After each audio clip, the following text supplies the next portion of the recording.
In a bustling town at the foot of a great mountain, the market square was alive with the sights and sounds of daily life.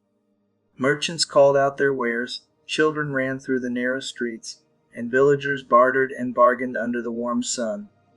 Amidst the noise and activity, there lived a hot-tempered man known throughout the town for his quick outbursts and fiery words. His temper often led to quarrels and misunderstandings, causing him to be avoided by most who valued peace. One day news spread through the town that Buddha was visiting, staying at a nearby monastery to teach and share his wisdom. People from all walks of life flocked to hear him speak, including the hot-tempered man, who was curious but skeptical. He decided to approach Buddha, not for wisdom, but to challenge him. If he's so wise, the man thought, let's see how he deals with anger. With this thought in mind, the man marched to the monastery, intent on confronting Buddha. As Buddha sat calmly under a large tree, speaking with his disciples, the man stormed in, shouting accusations and insults. He yelled about how life was unfair, how people were dishonest, and how he felt wronged by the world.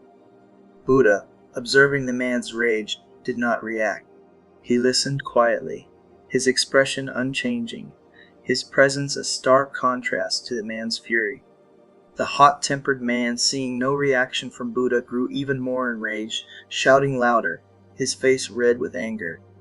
Yet Buddha remained still, his eyes gentle and his demeanor calm. Finally, exhausted from his outburst, the man stopped, panting heavily. He stared at Buddha, expecting a rebuke or at least a sign of irritation. But Buddha simply looked at him and smiled softly. "May I ask you a question?" Buddha said calmly. Surprised by the gentle response, the man nodded. Buddha then asked, if someone offers you a gift and you do not accept it, to whom does the gift belong?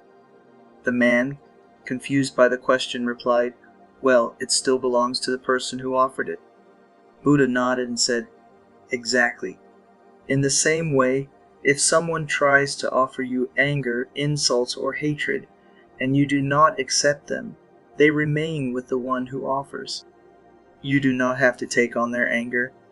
You can choose to keep your peace. The man was stunned into silence.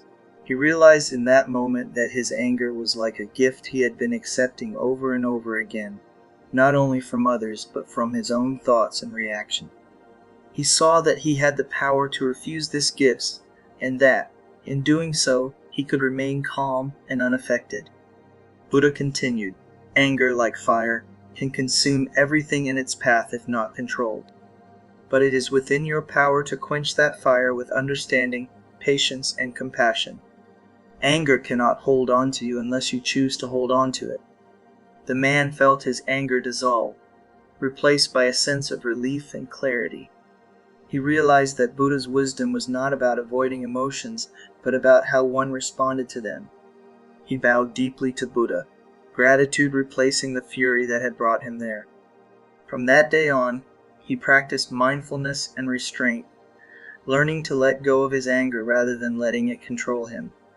As the sun set behind the mountain, the once hot-tempered man left the monastery with a newfound sense of peace, knowing that the key to controlling anger lay not in the world around him, but within himself.